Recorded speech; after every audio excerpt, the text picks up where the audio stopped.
Vamos a continuar con estos pensamientos de la infancia de Jesús. Más bien, más que pensamientos, recorriendo estos actos de la infancia de Jesús. Aunque estemos aquí sentados, nuestra alma está recorriendo esos actos, ¿no? Lo estamos haciendo con nuestra inteligencia y con nuestra voluntad, o sea, nuestra alma.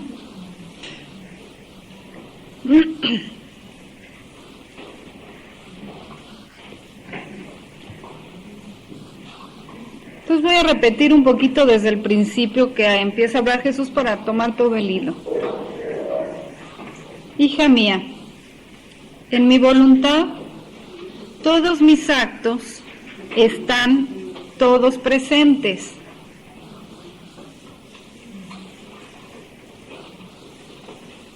Como formados entre ellos. Mira, aquí están todos los actos de mi infancia. Están mis lágrimas, están mis gemidos, está también cuando pequeño niñito, paseando por los campos, cogía flores. Ven tú a poner tu te amo en las flores que cojo y en mis manos que se extienden para cogerlas. Pues en esas flores era a ti que te miraba, era a ti que te cogía como pequeña florecita de mi voluntad. ¿No quieres entonces tú hacer compañía a todos mis actos infantiles con tu amor y con entretenerte conmigo en estos actos inocentes?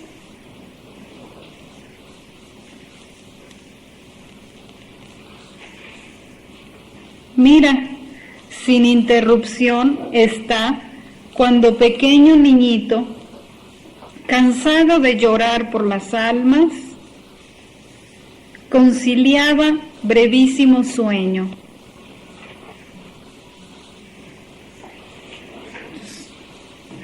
Como Jesús de niñito también ya lloraba por nosotros, sus lágrimas eran por nosotros.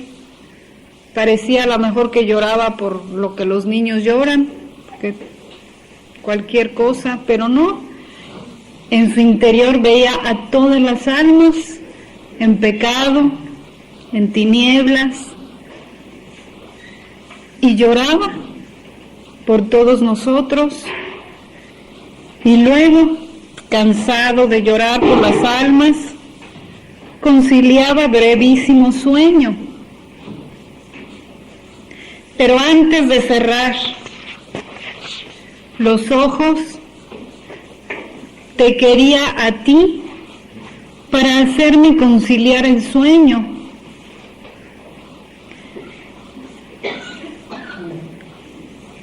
Quería verte primero besar mis lágrimas al imprimir un te amo tuyo en cada lágrima mía. Y con el arrullo de tu te amo, hacerme cerrar los ojos al sueño.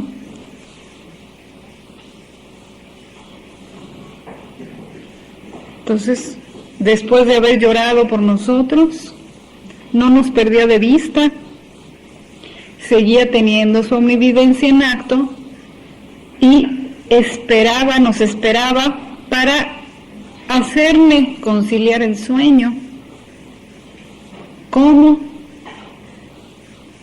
Yendo nosotros a ese acto de Jesús de llorar y de antes de dormirse, recibir sus lágrimas, reconocer ahí el amor de Jesús. ¿Cuánto nos amaste, Jesús? Que desde pequeñito llorabas por mí, por todos. Yo recibo ese acto, te agradezco y beso tus lágrimas con un te amo mío, pongo en ellas un te amo mío. porque dice aquí eso, ¿no?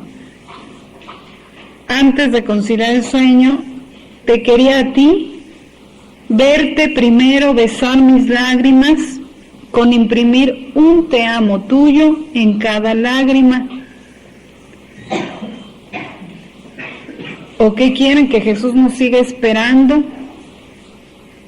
y que no nos encuentre todavía que acudimos a tomar esos actos que están ahí, sus lágrimas que están ahí derramándose por nosotros, y nos sigue esperando? No, si ya nos está haciendo conocer esto, pues hay que acudir a su llamado, con la voluntad, unirnos a la de Él y hacer estos actos, acompañarlo en sus lágrimas infantiles. Y eso es como Él, todo está en acto, al ver que sí acudíamos, aunque fuéramos unos poquitos, a recibir esas lágrimas y a darles fruto, dejando el pecado, dejando nuestras tinieblas y nuestra voluntad humana. Él podía conciliar el sueño, pero porque nos vio a nosotros que hicimos esos actos, porque para Él todo está presente.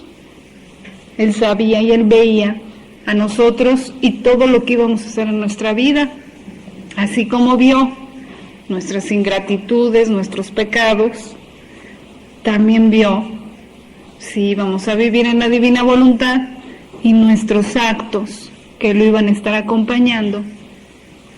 Y eso fue lo que le daba consuelo en su vida infantil. Vean qué honor tan grande nos da Dios. Porque humanamente hablando, desde nuestros límites humanos, de tiempo, de hoy, de pasado y de futuro, etcétera, podemos decir, pero Jesús, a mí no me tocó Jesús, bebito, porque eso fue hace 2000 años. Si me hubiera tocado ahora, a lo mejor yo viajo a donde estuviera y voy a consolarlo. Pues sí, pero eso es al modo humano, por eso no lo podemos hacer, porque a nuestro modo humano hay un pasado que ya pasó. Hay un espacio que aunque nos hubiera tocado, a lo mejor Él está al otro lado del mundo y muchos no hubiéramos podido ir. Pero como Dios no hace las cosas con los límites humanos, nos hizo en su voluntad para que todos tuviéramos acceso a sus actos, sin límite de tiempo y límite de espacio. Por eso es que sus actos están al alcance de cada uno de nosotros.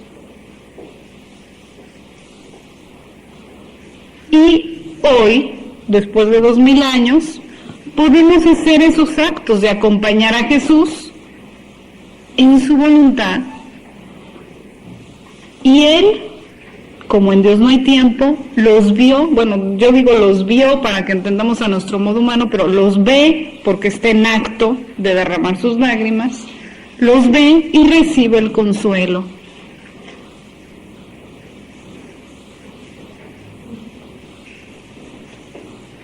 Vean. Qué hermoso ambiente, ¿no? Dejar un poquito nuestros límites de voluntad humana y empezar a ver esa voluntad divina y eterna en la que están todos los actos en acto de hacerse. Todos los actos que han sido hechos ahí. Y nos invita a entrar no solo para ver, sino para actuar también y emitir ahí mismo nuestros actos y que queden hechos como los de Jesús. Y queden siempre en acto de hacerse.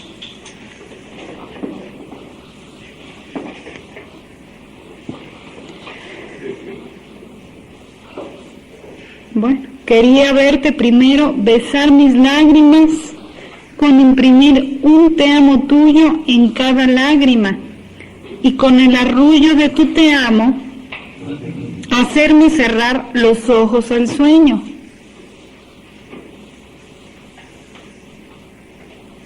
Fíjense cuántas que son mamás han arrullado a sus bebés.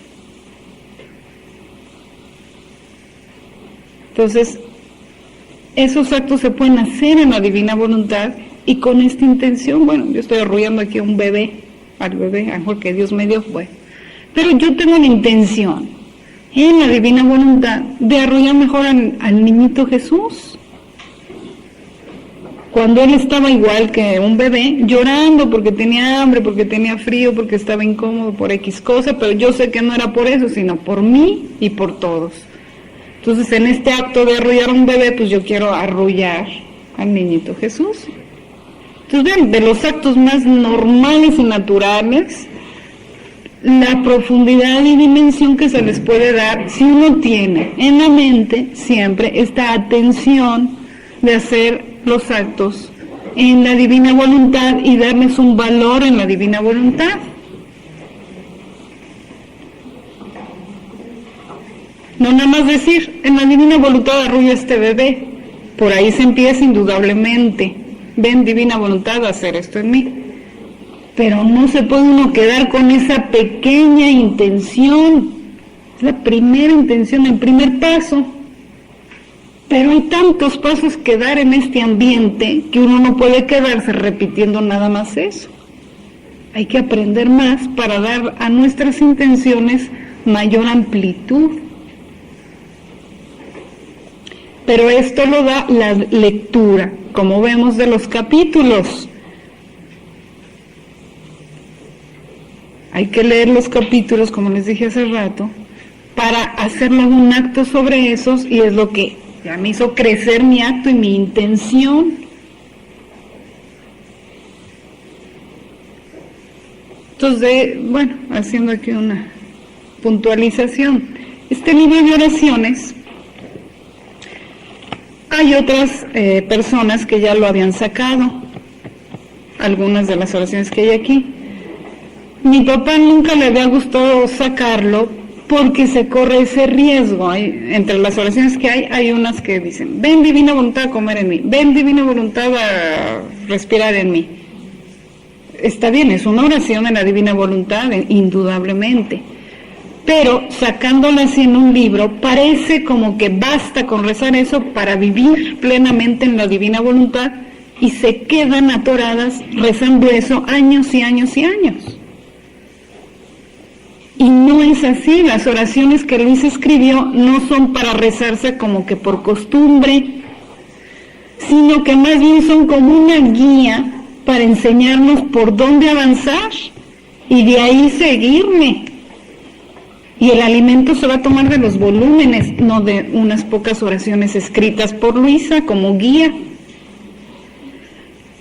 Entonces después, ahora que ya saqué yo el libro, fue porque mi papá y yo habíamos quedado en que si es necesario como una guía para mostrar por dónde se debe aprender a rezar en la divina voluntad, los modos universales que hay que ir teniendo, pero explicando un poco que esos son los primeros pasos apenas y que es como una guía y que hay que referirse más bien, o sea, irse a leer los volúmenes después. Es como una, nada más como una escuela de oración, pero que luego uno debe de seguir orando a su modo. Y hagan de cuenta, esta oración que hicimos ahora de la infancia en Jesús no va a venir aquí, porque ese acto lo hizo Luisa un día, y a lo mejor el día que escribió la oración pues no pudo poner todo lo que hizo ese día, ¿verdad? Entonces, en realidad las oraciones se van a ir haciendo luego sobre cada capítulo de los volúmenes, pero ayuda para empezar a ver cómo se mueve uno en ese ambiente de divina voluntad. Entonces, de hecho, yo omití eso de ven divina voluntad, ven, porque en primera ya es muy sabido, y ya vienen otros libros, y puse más bien oraciones que a mí me parecieron más amplias y más profundas para avanzar en este camino de ampliar las intenciones en la divina voluntad. Pero a la vez no es una cosa agotadora, que yo ya busco todas las oraciones que escribió Luisa, no. Es nomás como una pequeña recopilación, una pequeña guía. Entonces, para que sepan usar, si consiguen este libro, sepan usarlo. No es que diario se tengan que rezar las mismas oraciones, no, pero sirve para aprender cómo hacer algunas oraciones y luego de ahí ya uno seguirse, ¿no? Sin estar atados a que si yo no recé hoy esta oración ya no hice mi acto en la divina voluntad. No estar atados a una fórmula, porque el vivir en la divina voluntad no es eso. En cambio, en la santidad humana sí hay mucho eso. Hay que rezar siempre las mismas oraciones vocales, por ejemplo. Es una manera de rezar a lo humano que tiene su valor. Pero Dios nos está aquí enseñando a rezar como Él rezaba, con modos ilimitados y en todos sus actos y con toda esta amplitud. Entonces, la importancia, yo diría, de hacer casi que cada día un acto diferente para irnos enriqueciendo más, y no siempre el mismo acto. Un acto diferente y más amplio cada vez, ¿no? Por hacer un acto diferente yo ya voy a dejar lo que hice ayer, ¿no? Si hoy estamos viendo la infancia de Jesús, no quiere decir que mañana solo me voy a dedicar a la pasión de Jesús y ya la infancia ya lo olvidé, no, o sea, la infancia de Jesús más la pasión de Jesús, o sea, mis actos van quedando enriquecidos cada vez más. Bueno, eso pues para que sepan usar el libro de oraciones de Luisa, en qué sentido está hecho. De hecho, por ahí puse alguna explicación y algunas referencias a algunos volúmenes para que vayan avanzando por ahí. Y como digo yo ahí, y ojalá llegue un día en que recen sin necesitar un libro de oraciones, aunque sea hecho por Luisa. Porque hay que rezar con toda esta riqueza interior que uno va teniendo y no con una fórmula aprendida de memoria. Eso es volar el alma en la divina voluntad, ir dejando los modos humanos de la oración. Claro que hay que ir paso por paso, yo voy de acuerdo, pero vean para dónde está la meta y no se queden en los primeros pasos.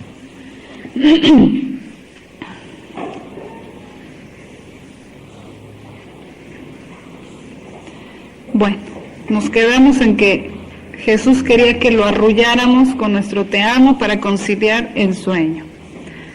Pero mientras duermo, no me dejes solo, sino espérame a que me despierte, para que así como me has cerrado mis ojos al sueño, así abras mi vela en tu te amo. O sea, cuando se despierte.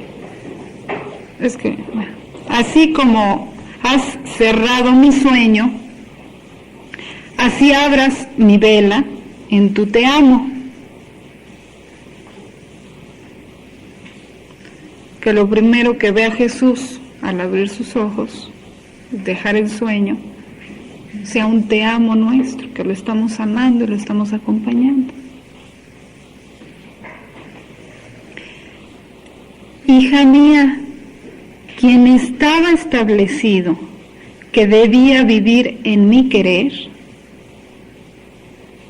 era inseparable de mí. Aquí hay otro elemento que pone Jesús, la inseparabilidad del alma que vive en la divina voluntad con Jesús. Al estar haciendo todos nuestros actos diarios, unidos a Jesús, pidiéndole a Jesús que Él venga a repetirlos, entonces está el alma unida realmente a Jesús, no es una forma de decir, es una realidad.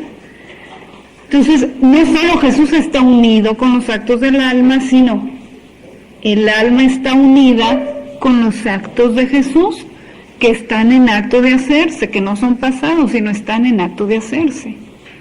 Entonces, el alma que vive en la divina voluntad, dice aquí, es inseparable de mí, está unida a todos los actos de Jesús.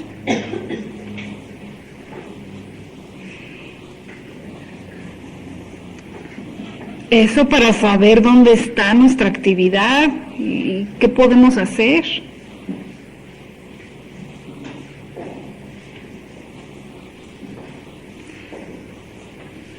Repito, hija mía, quien estaba establecido que debía vivir en mi querer, era inseparable de mí. Y a pesar de que tú entonces no estabas, Mi voluntad te hacía presente y me daba tu compañía. Tus actos, tu te amo. Esto es un principio muy importante, el de la inseparabilidad del alma con Jesús, y que aunque viviéramos 2000 años después, la divina voluntad, al ser eterna, nos hacía presentes a Jesús, porque esto explica también las horas de la pasión, que es el mismo sistema. La pasión de Jesús está en acto, los sufrimientos de Jesús están en acto, y cuando el alma en la divina voluntad va recorriendo cada sufrimiento de Jesús con intención, por ejemplo, de aliviarlo, pues Jesús entonces dice aquí, mi voluntad te hacía presente y me daba tu compañía, tu alivio, tu reparación, tus actos, tu te amo. Entonces, no podemos pensar, como ya Jesús sufrió hace 2000 años, ¿para qué hago yo las horas de la pasión? Eso es pensar al modo humano, que los actos de Jesús ya pasaron.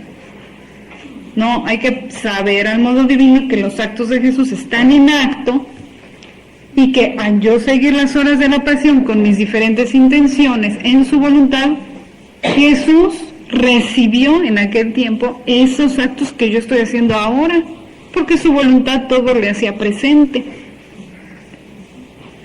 Y yo ahora estoy recibiendo todo el bien de la pasión de Jesús y de los sufrimientos de Jesús a la vez. Y entonces queda unida inseparablemente el alma a Jesús, y volvamos a lo mismo. En el cielo veremos que en la pasión de Jesús, ¿quiénes le daban la fuerza de continuar con su pasión? ¿Quiénes le daban el consuelo? Las almas que vivirían, o que vivían, porque ya vivieron en su voluntad. Y nos veremos no como las piadosas mujeres o como la Verónica por afuera, consolando a Jesús un poquito, sino por dentro de Jesús, siguiendo todos sus sufrimientos y consolándolo en todos sus sufrimientos. Y entonces eso ya será causa de gozo para nosotros, ya no habrá dolor ahí en el cielo, ni para Jesús ni para nosotros, sino puro gozo aún en los actos de su pasión, porque estamos inseparablemente unidos, recibiendo las felicidades que contiene cada sufrimiento de Jesús, que ya no le va a doler. Vean la importancia también de seguir la pasión de Jesús. Y esto es fácil. En la Iglesia Católica tenemos algo que es así, que es la Eucaristía precisamente. A ver, ¿qué es la Eucaristía? Exactamente. La renovación, la actualización del sacrificio. O sea, el sacrificio de Jesús está en acto, precisamente. Y el consagrado de la hostia es Jesús en acto ahí, sufriendo y ofreciéndose al Padre. No es otro sacrificio, es el mismo sacrificio puesto en la hostia consagrada. ¿Para qué? Para que nosotros tomemos de esa pasión para nuestro bien. Y para eso se necesita estar en gracia. Por eso es que no se debe de comulgar en estado de pecado.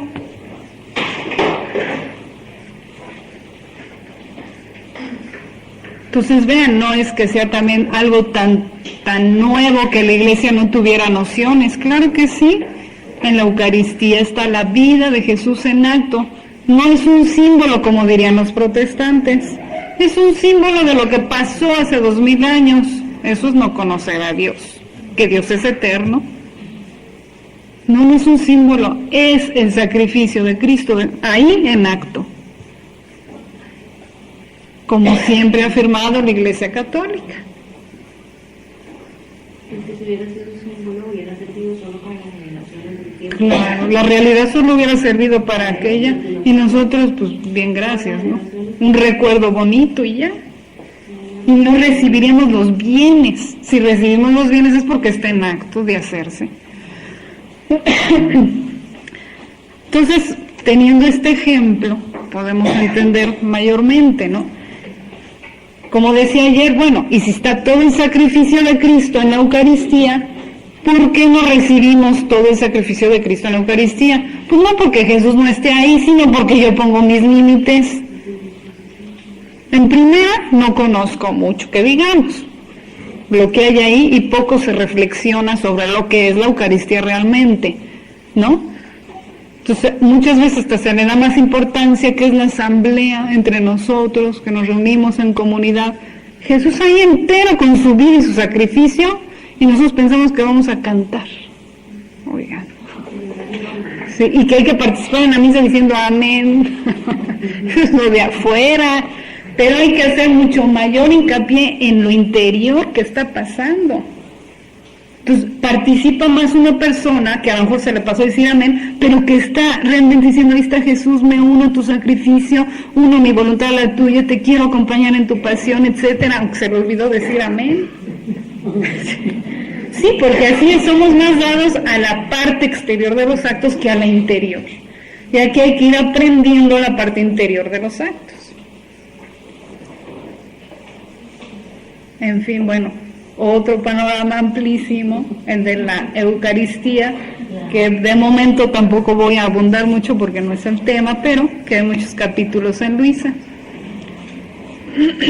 para enriquecer nuestras comuniones, nuestras santas misas y nuestras vidas diarias. Porque también en la Eucaristía lo que hacemos, en el mejor de los casos, es recibir a Jesús y acompañarlo cuando lo comulgamos, despuesito de la comunión, y para de contarlo, nos salimos y seguimos nuestra vida. Y aquí en la Divina Voluntad se trata de estar en continua comunicación de bienes con Jesús, en continua comunión y unión, en cada acto que realizamos, no solo en la comunión. Y eso es el verdadero fruto de las comuniones y de una vida eucarística. No nada más ir a comulgar una vez al día, que ya es mucho, porque hay personas que pasan años y ni siquiera van. Sino en cada acto estar recibiendo la vida de Jesús, el acto de Jesús y darle nuestro acto. Eso es el fruto de las comuniones y eso es vivir unida a Jesús.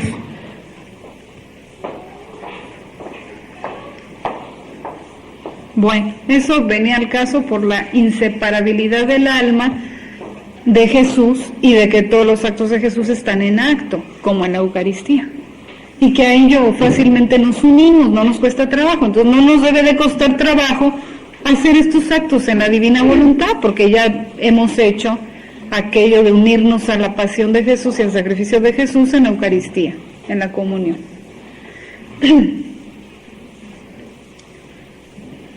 Entonces, hija mía, quien estaba establecido que debía vivir en mi querer, era inseparable de mí. Y a pesar de que tú entonces no estabas en el tiempo, mi voluntad te hacía presente y me daba tu compañía, tus actos, tu te amo. ¿Y sabes tú qué significa un te amo en mi voluntad? Este te amo encierra una felicidad eterna, que si no decimos y no ponemos ahí en los actos de Jesús, nos vamos a ver privados de esa felicidad eterna. Felicidad eterna, o sea, por toda la eternidad nos vamos a ver privados de esa felicidad.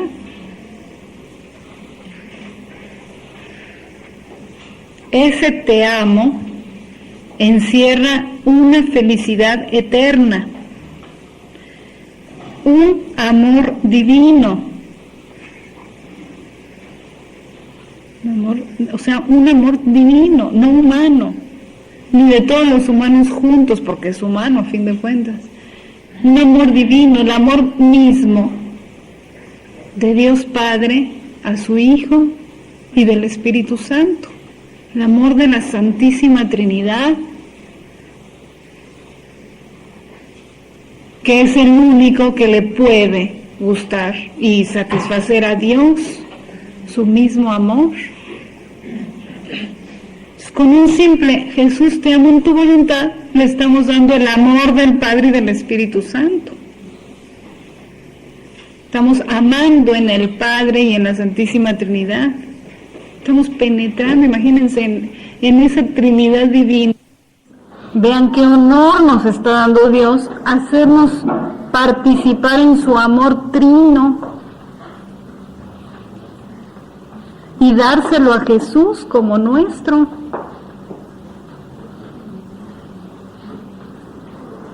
En fin, hay otro abismo, hablar de la Trinidad, otro abismo de luz y del amor trinitario y de lo que se da al Padre al Hijo y el Hijo al Padre y todo eso.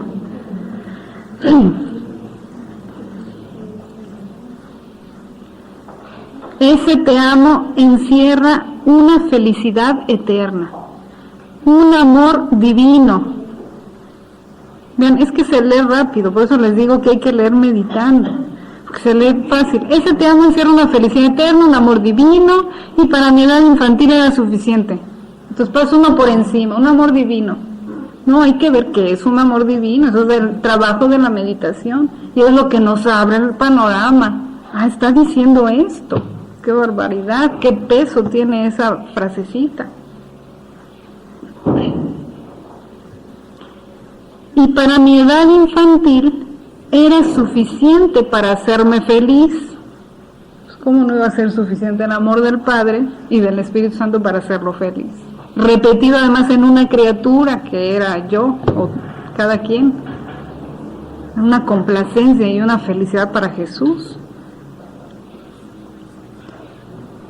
Y para mi edad infantil era suficiente para hacerme feliz y formar a mi alrededor un mar de alegría, suficiente para hacerme dejar a un lado todas las amarguras que me daban todas las criaturas.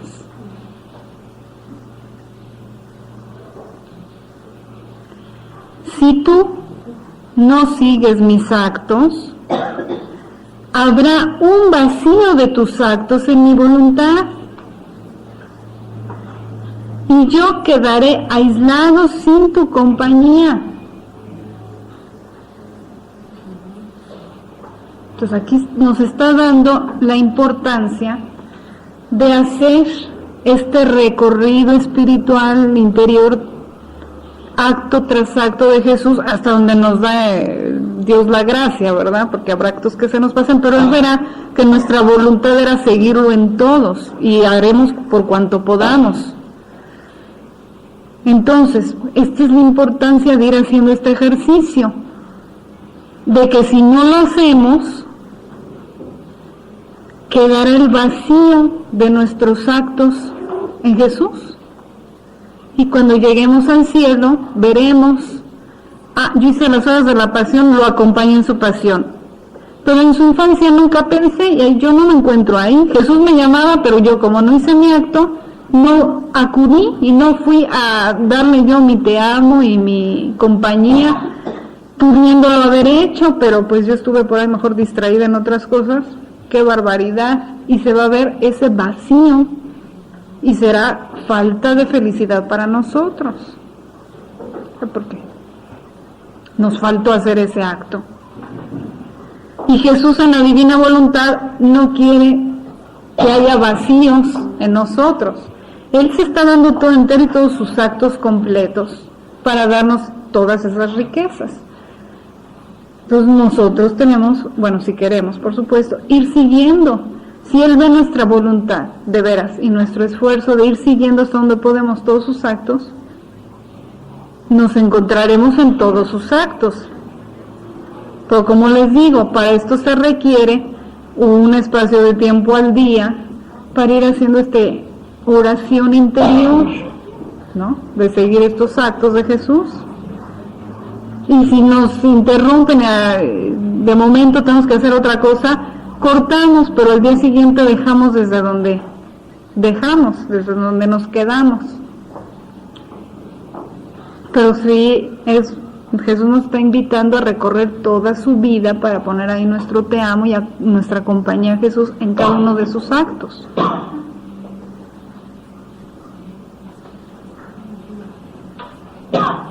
Imagínense Luisa. Luisa, por ser la primera, ella tenía que absorber todos los actos de Jesús en sí misma. A ella no se le podía escapar ningún acto de Jesús para dejarnos las puertas abiertas por medio de sus actos y sus escritos de poderlo hacer nosotros. Pero Luisa sí recorrió todos los actos de Jesús porque hizo obra completa en Luisa.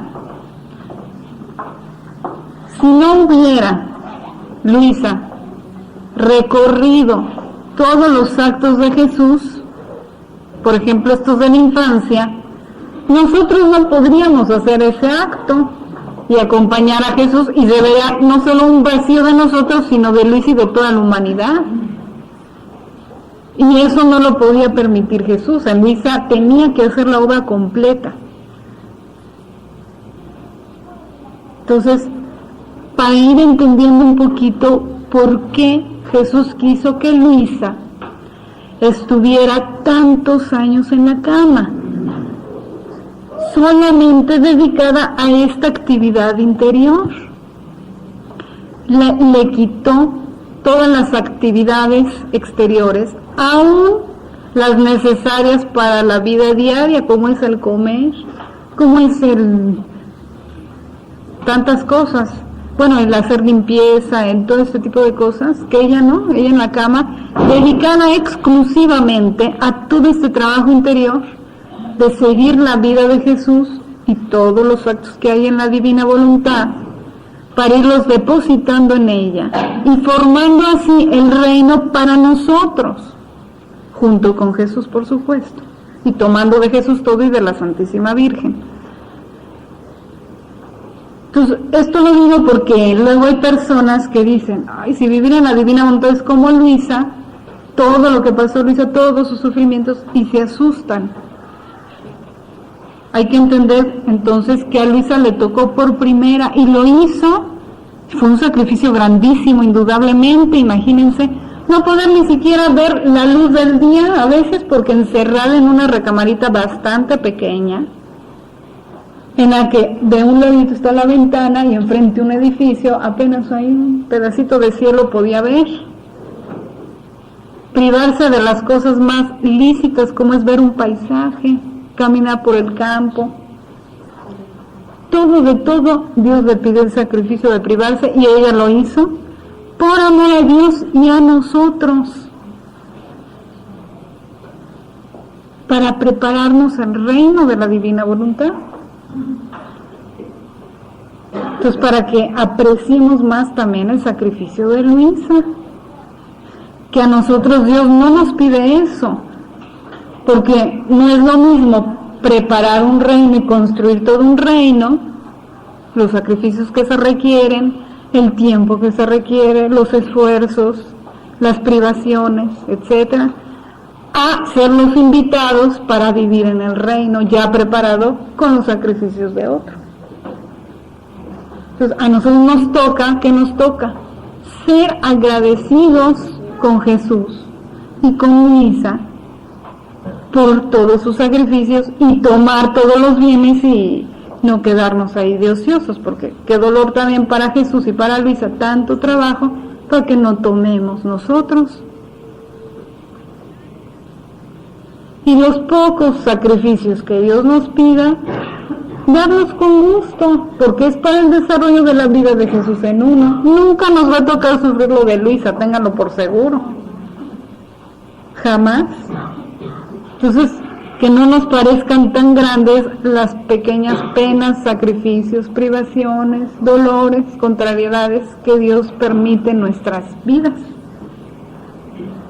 y que son medio para unirnos a la vida de Jesús y a sus dolores para, como veíamos ayer, tomar esos bienes que ya Él preparó y Luisa. Porque es importante también tener en cuenta la figura de Luisa, la persona de Luisa, en este sentido, de que de ella estamos tomando todo. Dios la puso a ella como la primera, como háganme cuenta el depósito de agua, la presa donde está ahí todo el agua, de la cual estamos tomando. ¿sí? No hay acto que hagamos en la divina voluntad o verdad que comprendamos que no le estemos tomando de Luisa. Pues vean los escritos de ella. Y los actos que hemos hecho aquí es porque Luisa ya los hizo antes. Entonces, espiritualmente, como decía en la oración que se leyó en la mañana, ella en este sentido es nuestra madre en la divina voluntad porque recibimos de ella. Y que no parezca como que estamos quitando a la Santísima Virgen, por favor, porque Luisa recibió todo de la Santísima Virgen como madre. Entonces, si vamos a comparar, la Santísima Virgen es la primera y la madre de todos, hasta de Luisa. Luisa recibe todo de la Santísima Virgen y de Jesús para dárnoslo a los demás. Entonces, primero viene la Santísima Virgen, luego Luisa y luego ya todos nosotros. Simplemente, la Santísima Virgen fue concebida sin pecado original y Luisa fue concebida con pecado original. Ya hay diferencia de santidad también. Sin embargo, si comparamos, bueno, ya que estamos en comparación, a Luisa con los demás santos, claro que Luisa es más, no por ella, sino por la obra que Jesús hizo en ella y depositó en ella. Bueno, en fin, entonces, no sé si esto quede claro, pero bueno, también hay otros cassettes, otros retiros en los que se ha hablado más de la figura de Luisa y de cómo están, porque se suscitan muchos malos entendidos cuando uno habla así y de primera y sin conocer todo esto, piensan que uno está poniendo a Luisa al nivel de la Santísima Virgen o por encima de la Santísima Virgen, y eso sí, jamás en sus escritos dice eso. Que Jesús la pone y la compara a la Santísima Virgen, sí, la pone de ejemplo a la Santísima Virgen, sí, junto a ella para que tome de ella todo, sí, pero nunca que Luisa es igual a ella o superior a ella, eso no. Y bueno, a nosotros nos toca agradecerle mucho a Dios por habernos dado a Luisa, así como le agradecemos a Dios habernos dado a la Santísima Virgen, nuestra Madre, también a Luisa, porque infinitos bienes recibimos por habernos dado a Luisa y por Luisa su sacrificio que hizo, ¿no? Y todo lo que ella sufrió, que cuando uno lee los escritos, uno empieza a descubrir de veras todo el sacrificio de Luisa. Entonces también le vamos a agradecer a Luisa y a tener una relación más personal con ella. Entonces por eso esas oraciones, o esa oración que leímos en la mañana dirigida a Luisa para que nos ayude a crecer en la divina voluntad, porque es la única que nos puede ayudar prácticamente. Bueno, la Santísima Virgen Jesús y Luisa. Bueno.